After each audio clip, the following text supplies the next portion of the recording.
स्वामी नमो नमः।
सभी पुण्यात्माओं को मेरा नमस्कार।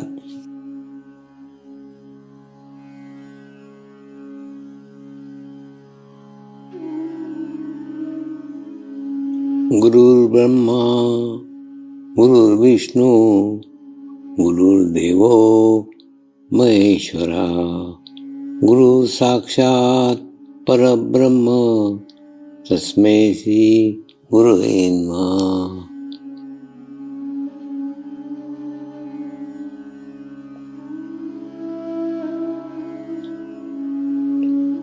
ध्यान की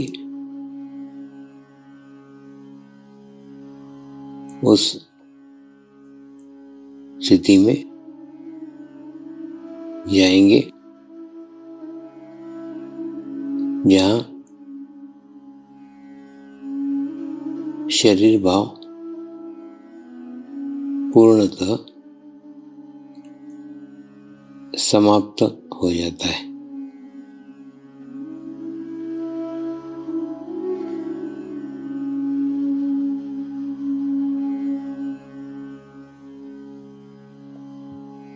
अपने पूरे शरीर को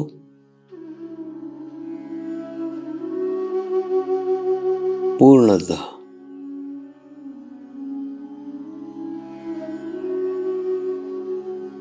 शिथिल छोड़ देंगे, एकदम रिलैक्स हो जाइए।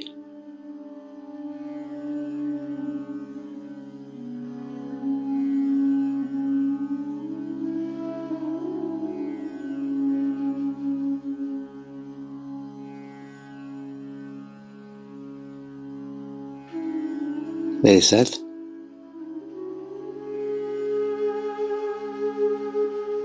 मंत्र का उच्चारण करेंगे।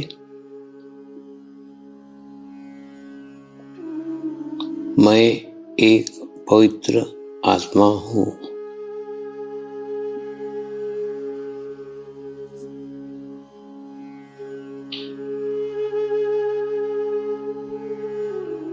मैं एक शुद्ध आत्मा हूँ।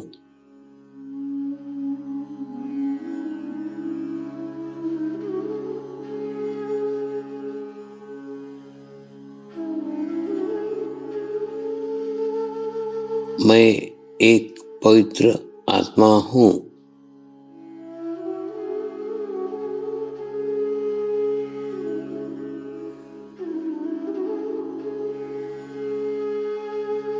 मैं एक शुद्ध आत्मा हूँ।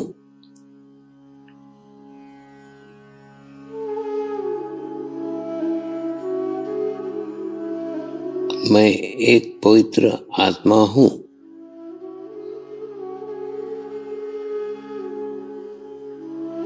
मैं एक शुद्ध आत्मा हूँ।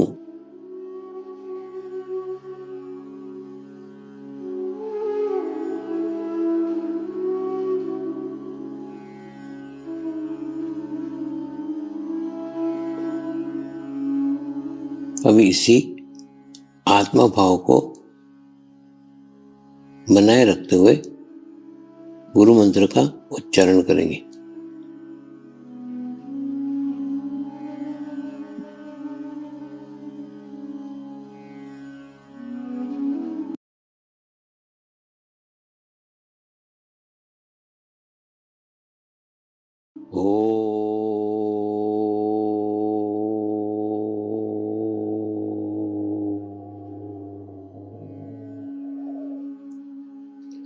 श्री शिवकृपानंद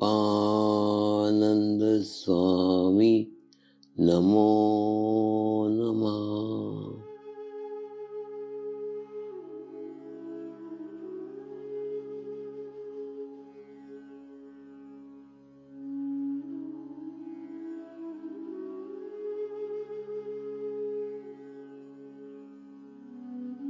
ओम श्री शिवकृपानंद स्वामी नमो नमः।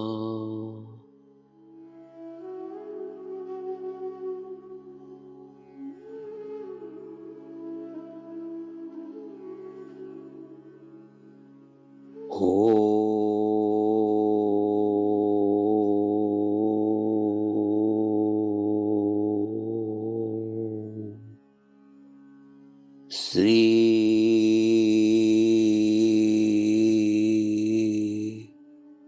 शिवकृपानंद स्वामी नमो नमः।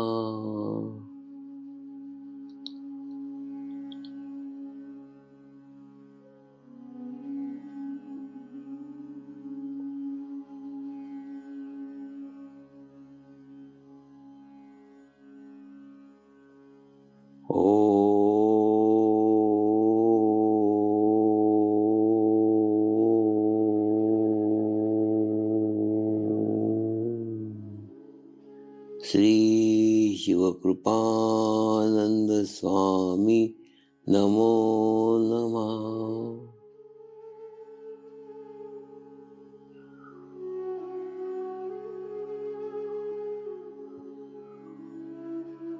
ओम श्री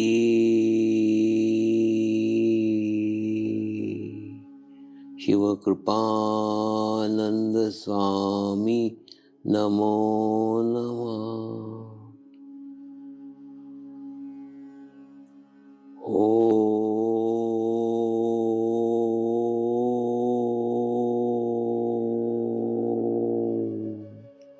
श्री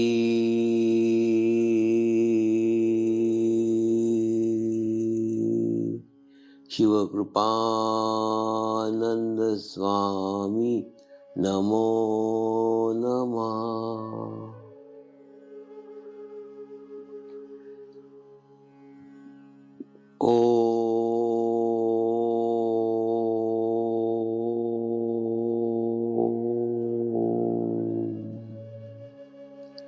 श्री शिवकृपानंद स्वामी नमो नमः।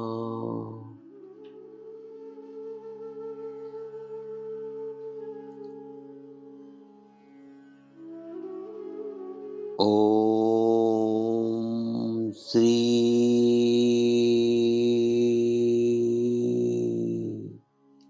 शिवकृपानंद स्वामी नमो नमः।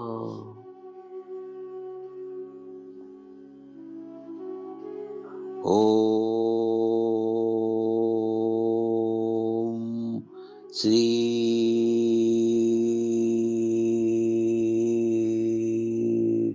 शिवकृपानंद स्वामी नमो नमः।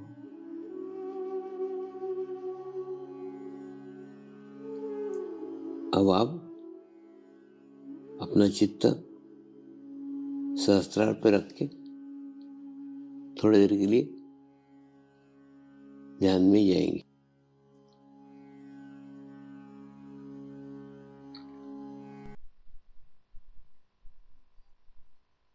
कहने का मतलब हमारा शरीर आत्मा के आधिपत्य में होना चाहिए, आत्मा के अंडर में होना चाहिए। ऐसा करने में अगर हम सफल होते हैं तो ही अनुभूति को प्राप्त कर सकते हैं। आप व्यवहार के स्तर पे रहते हो, आप बुद्धि के स्तर के ऊपर रहते हो,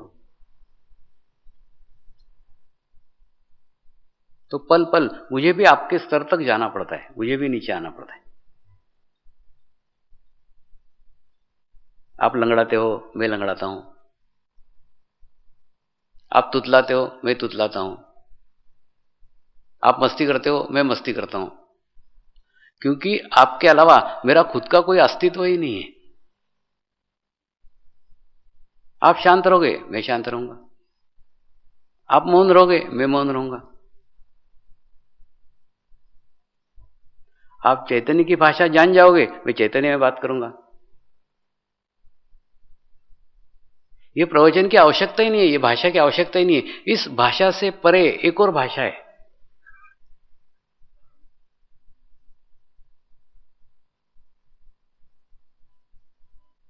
आत्मा से आत्मा तक की भाषा। शरीर से दर्शन करने को आते हो, कहां दर्शन करते हो? सोते ही तो रहते हो। प्रवचन में 90% लोग सोते ही रहते, कोई खराटे मारते रहते। मैं सब जानता हूं, ऐसा नहीं कि नहीं जानता।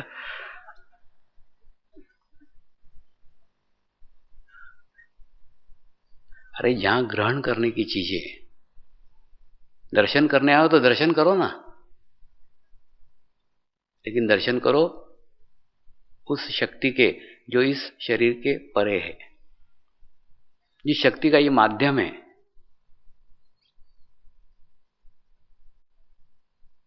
ये शरीर एक माध्यम है,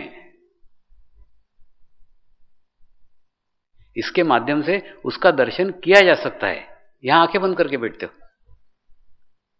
आंखें बंद करके बैठते हो या आंखें बंद हो जाती है पता नहीं।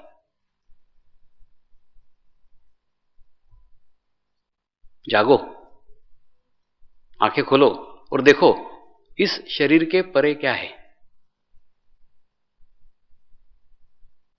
इस शरीर के पीछे क्या है। वहां तक पहुंचने की कोशिश करो। तुम साधक हो, आम आदमी नहीं हो।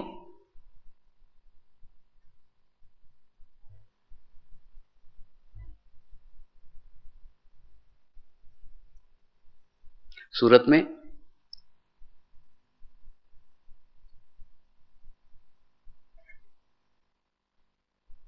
महाशिविर हुआ।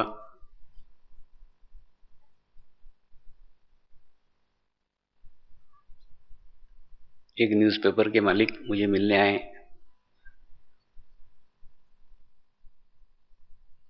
बोले स्वामी जी, आपको तो यहां कोई नहीं जानता था, ये सत्य है, लेकिन 2 लाख लोग आए, ये भी सत्य है। तो कैसे आए, ये मेरे सामने प्रश्न है। मैं कुछ नहीं बोला। इनके वो भी सोचो, उसका भी उत्तर वही है। देखो सीधा तो बात था कि इस शरीर के पीछे कोई शक्ति है, कोई एनर्जी है, जिस एनर्जी के कारण वो लोग आए हैं। लेकिन वहां तक उनकी सोच नहीं थी, वो बुद्धि के स्तर पे थे तो बुद्धि के स्तर पे किया। अगर अनुभूति के स्तर पे आते तो ये बात जान जाते। तो आप तो साधक हो, और छठे हुए साधकों के बराबर दिवाली को अपना घर छोड़ करके यहां आया हो।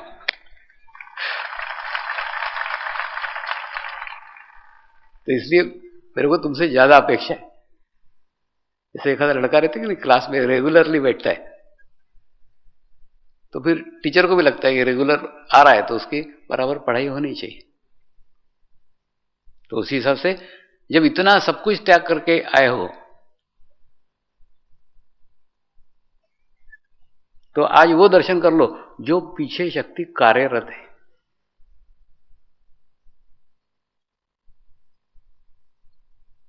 वो ऐसा नहीं कि कभी रहती है कभी नहीं रहती, ऐसा नहीं। एक दफे छाया अपना साथ छोड़ जाए, शक्ति कभी साथ नहीं छोड़ती। अंधेरे में छाया नहीं रहती। लेकिन शक्ति सदैव साथ रहती है, क्योंकि वो बाहर रहती नहीं, अंदर से बाहर निकलते रहती है।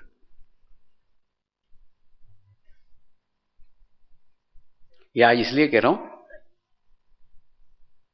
प्रवचन तो बहुत सारे सुन चुके हैं आंखें बंद करके तुम, आज प्रवचन देख लो।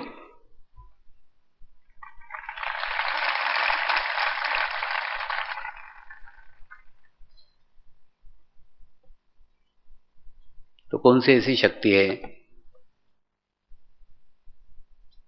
जो क्रियान्वित है और जो बह रही है,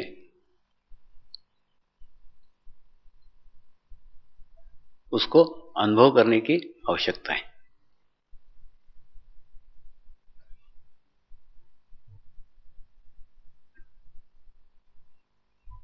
मैंने बताया कि 2007 का वर्ष एक महत्वपूर्ण वर्ष है। इस महत्वपूर्ण वर्ष के अंदर बहुत सारे बदलाव होने वाले हैं, बहुत सारे चेंज होने वाले हैं।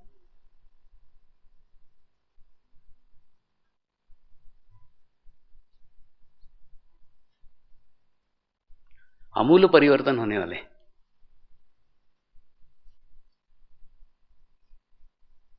और जो कुछ बातें कह रहा हूं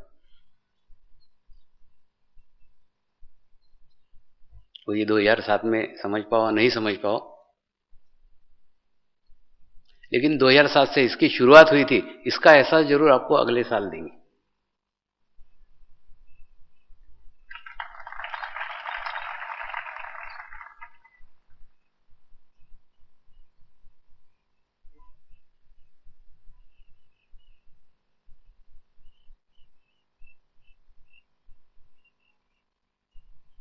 दो 2007 तक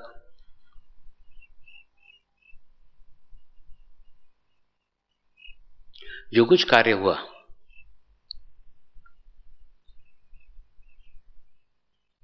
वो कार्य जिस स्तर पे होना चाहिए उस स्तर पर नहीं हुआ है।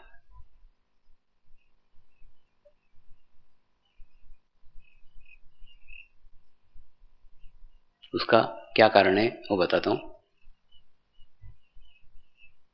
जैसे एक अच्छे किस्म का बीज किसी को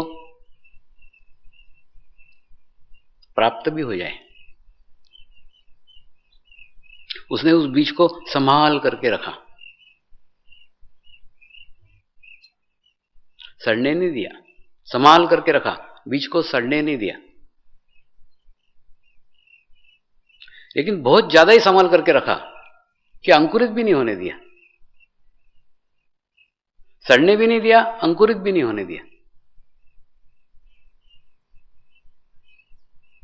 यानी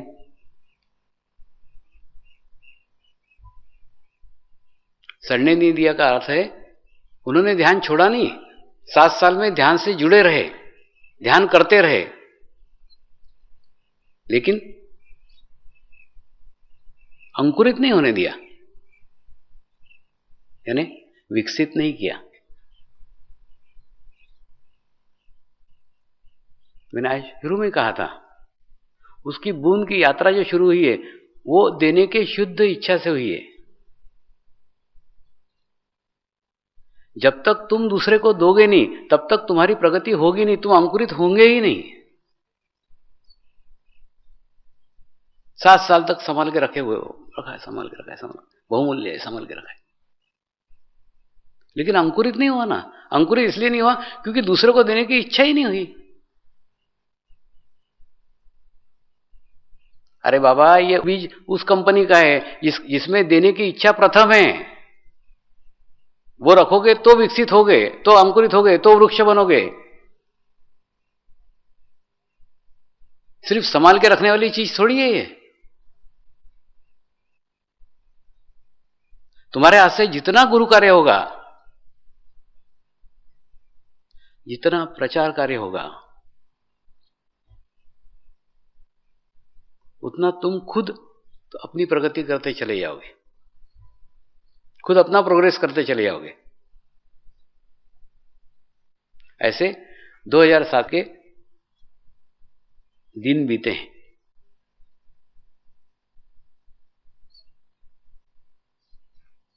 और इस 2007 में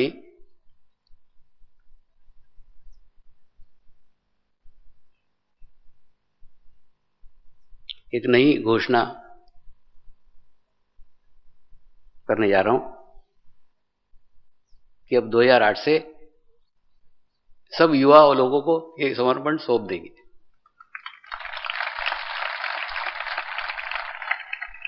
तुम देखो ना, गुरु कार्य में सब यंगस्टर, वॉलेंटियर में सब यंगस्टर,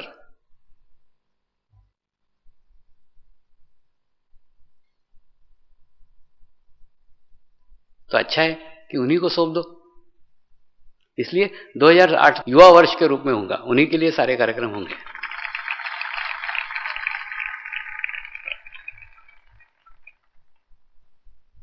इसका कारण है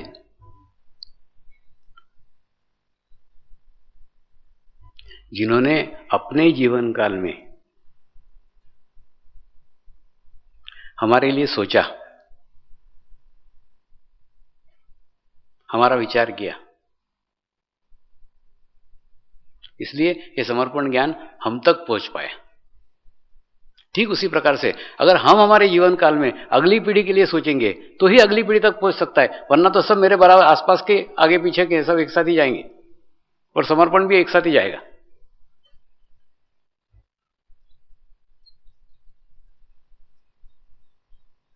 इसलिए अब मेरा आपसे निवेदन है कि अब पतवार युवा पीढ़ी के हाथ में सौंप दो।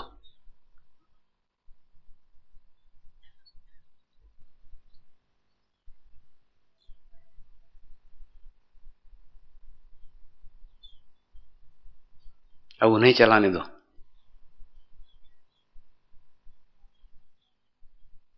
उन पे विश्वास करो, उन पे भरोसा करो, और मुझे पूर्ण विश्वास है जो 7 साल में नहीं हुआ वो 1 साल में कर सकते हैं।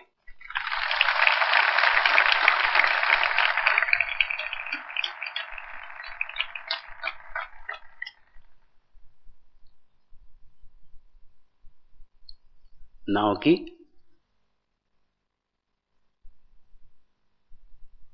पतवार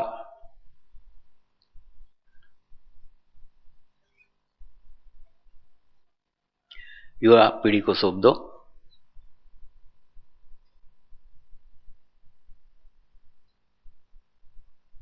आप सीड का काम करो,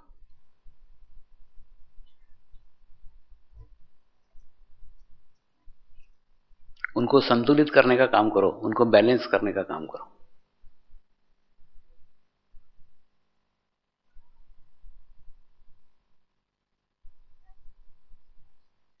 वास्तव में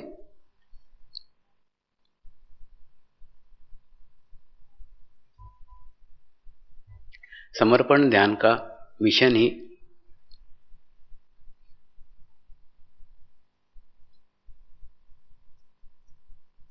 युवा पीढ़ी के लिए है।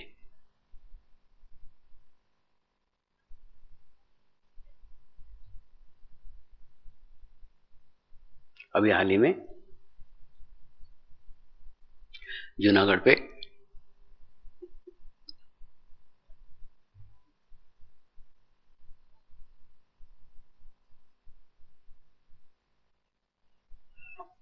एक युवा ने प्रश्न पूछा,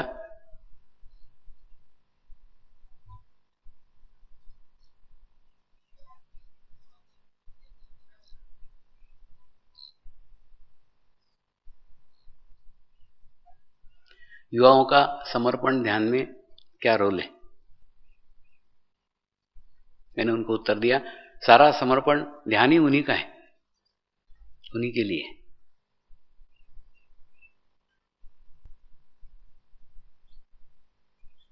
समर्पण ध्यान की बात आई,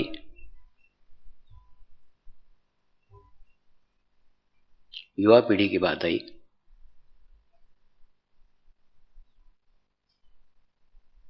तो समर्पण विवाह की बात आना आवश्यक है।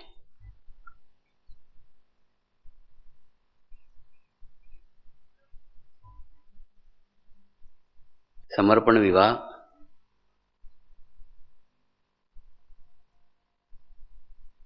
वो माध्यम है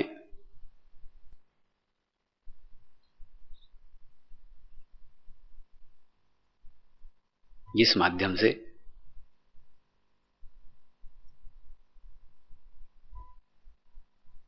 ये समर्पण ध्यान की धरोहर अगली पीढ़ी तक पहुंच सकती।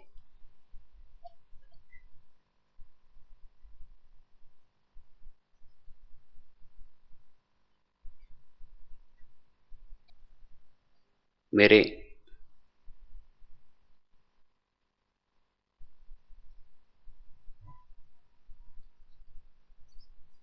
गुरुओं के गुरु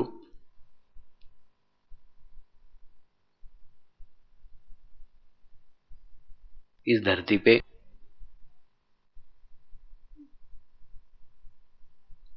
अवतरित होना चाहते हैं, वे भी गुरु कार्य करना चाहते हैं,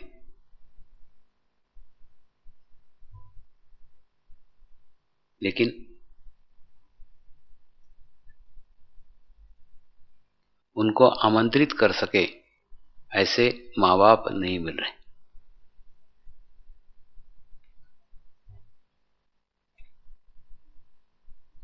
और उनकी अपनी मजबूरी है कि जब तक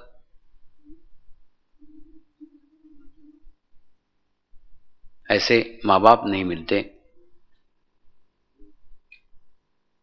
तब तक वे चाहकर भी इस धरती पे अवतरित नहीं हो सकते।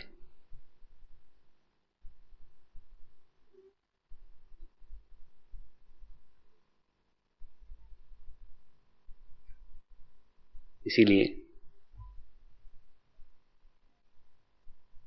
मेरे गुरुओं ने मुझे समाज में भेजा है। ये समर्पण ध्यान का मुख्य मिशन है। इस मुख्य मिशन की शुरुआत 2007 से करने जा रहे हैं।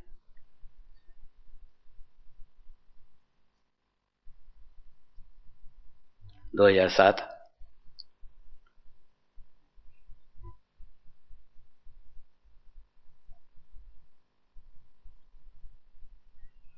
शुरुआत भी है, अंत भी।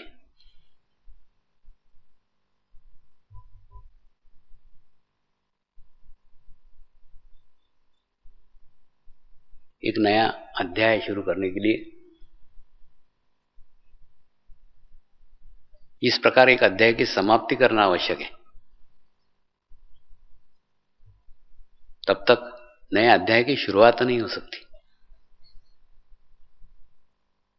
ठीक इसी प्रकार से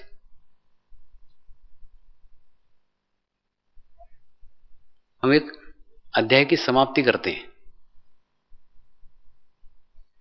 कि अब समर्पण का कार्य युवा शक्ति के हाथ में सौंपते हैं और हम सब वॉलेंटियर बन जाएंगे।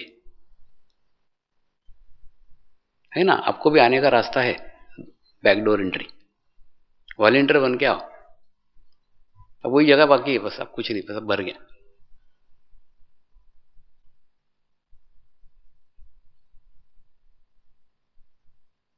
अरे बाबा, कोई कार्य करना और कार्य में मदद देना दोनों एक जैसा है।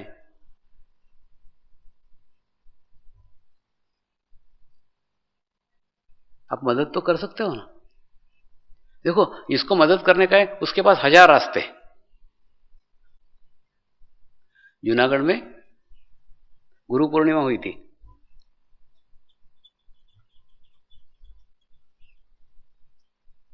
तो वहां नियम के अनुसार जो ज्यादा उम्र के लोग थे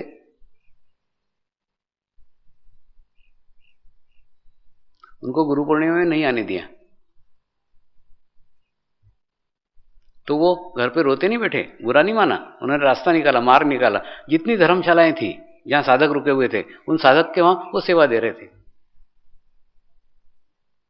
और जब मुझे पता चला, मैं उनको अलग से मीटिंग लेके अलग से मिला हूं। गुरु पूर्णिमा के बाद में उनकी गुरु पूर्णिमा अलग से हुई थी। तो मेरे लिए कार्य करने वाले और कार्य को मदद देने वाले दोनों एक जैसे हैं।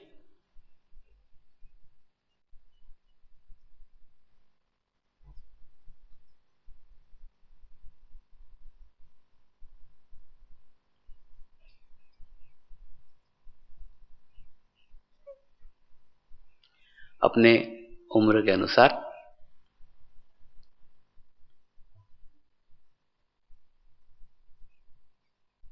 कार्य करना है या कार्य में मदद करना है, इस कार्य का भी चुनाव आप ही करो, मैं नहीं बताऊंगा।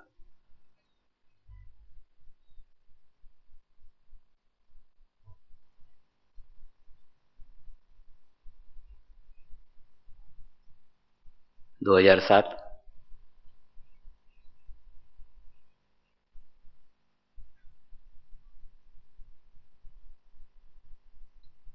उस युवा पीढ़ी के लिए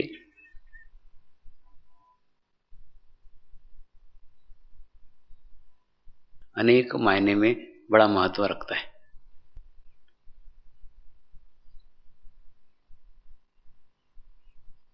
गुरु शक्ति धाम की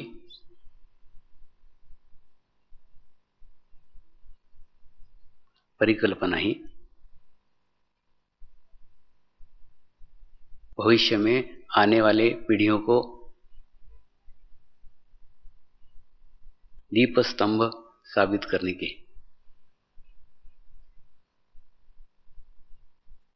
एक ऐसा स्थान,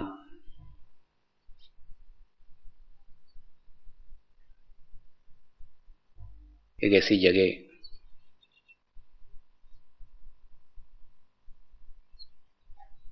जहां आकर थोड़े समय मनुष्य अपने आत्मा के साथ रह सके,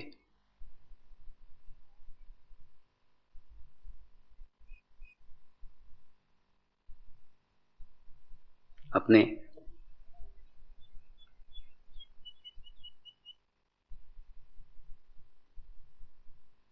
आत्मा का आनंद प्राप्त कर सके।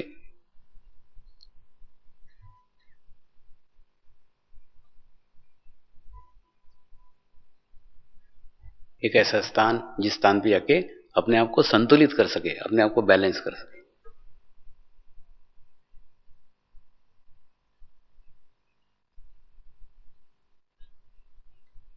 इस दृष्टि से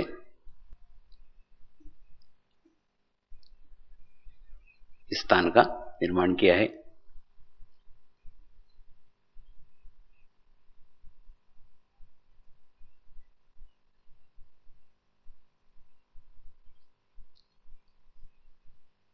और ऐसे ही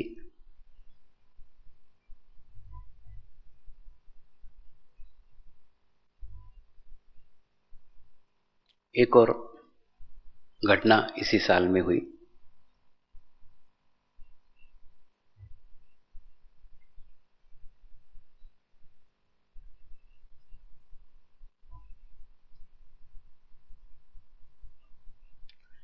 आज तक कभी किसी प्रवचनों में,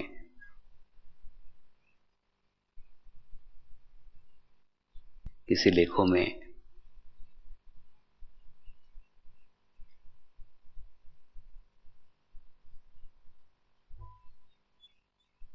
जो लिखा नहीं गया या कहा नहीं गया,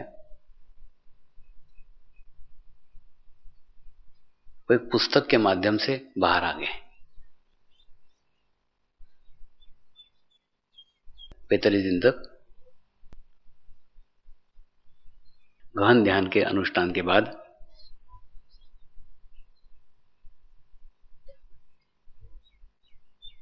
आप लोगों की इतनी अच्छी स्थिति बन गई कि मेरे गुरुओं ने इच्छा की कि उनकी भी जानकारी आपको मिले। इसी प्रेरणा से उस पुस्तक का निर्माण हुआ है।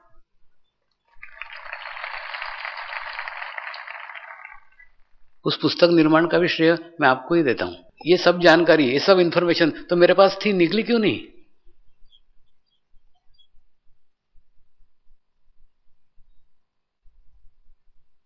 गुरु अपना मार्गदर्शन देने के लिए सदैव तैयार थे। दरवाजे आप ही लोगों ने बंद करके रखे थे, आपने जैसे ही खोले वो बाहर आ गए।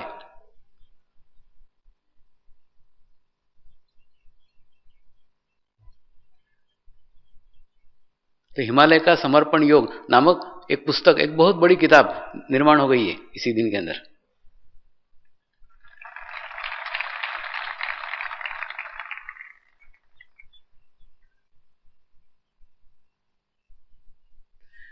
वो पढ़ करके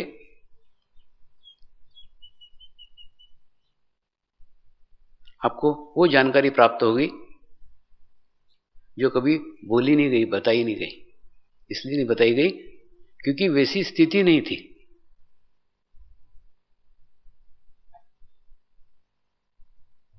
जब आपकी वैसी स्थिति बनी वो 45 दिन में,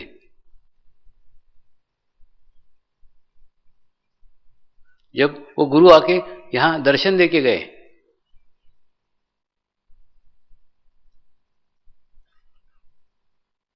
तो उन्हें भी लगा कि उनकी जानकारी आपको भी मिलना चाहिए।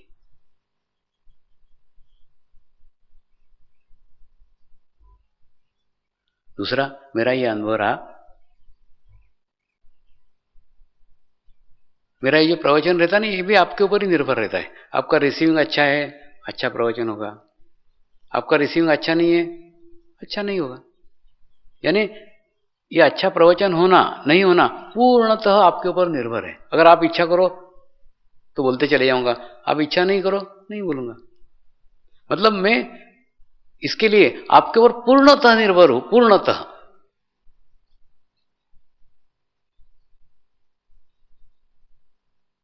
लेकिन पुस्तक में अलग ही अनुभव है। कोई साधक का आवश्यकता नहीं है, कोई शिविर का आवश्यकता नहीं है, कोई प्रवचन का आवश्यकता नहीं। सुबह उठे 3:30 बजे जो लिखना चालू किया, 5:30-6 बजे तक चलते।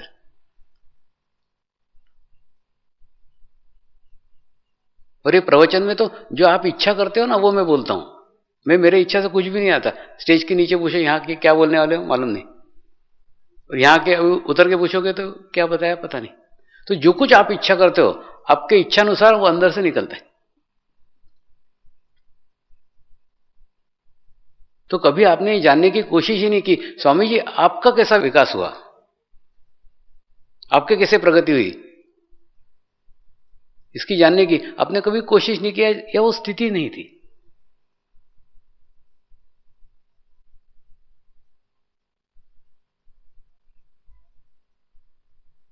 जैसे वो स्थिति हुई,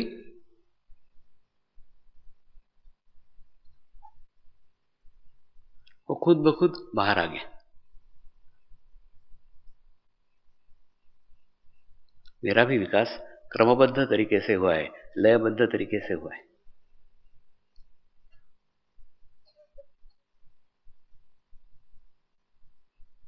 और एक गुरु से नहीं, अनेकों गुरु से हुआ है। एक गुरु से दूसरे गुरु के बाद दूसरे गुरु, ऐसे यात्रा चल रही है।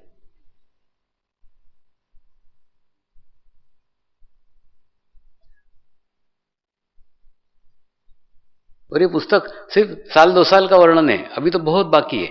लेकिन मुझे लगा कि लिखने में शायद 5-6 साल लग जाएंगे। उससे अच्छा है कि जितना निकला है एक खंड के रूप में तो उसको प्रकाशित कर दो।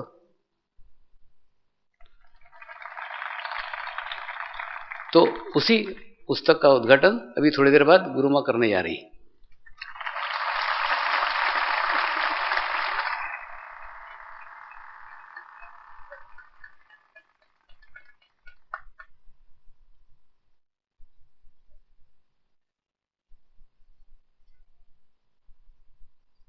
पुस्तक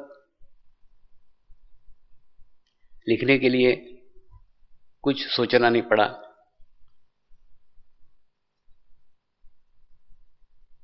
कुछ याद करना नहीं पड़ा, कुछ विचार नहीं करना पड़े।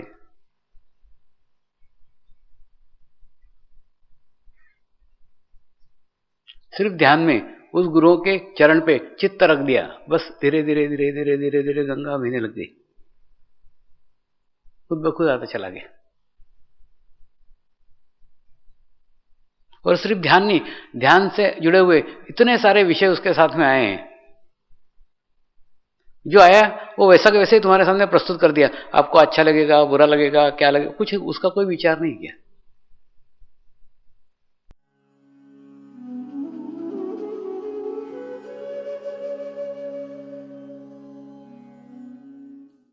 अब हम प्रार्थना करेंगे सभी आत्माओं की आत्म उन्नति हो, आध्यात्मिक प्रगति हो, यही हमारी प्रभु से प्रार्थना है। नमस्कार। जय आत्मेश्वर।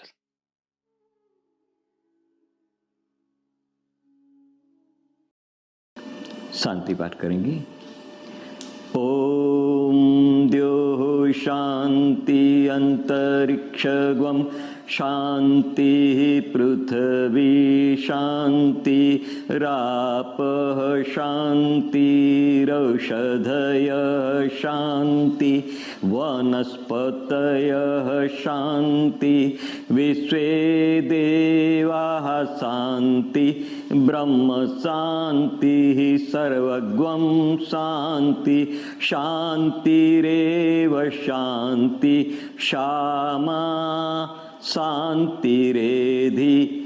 ओम शांति शांति शांति सर्वारिष्ट सुशांतिर्भवतु।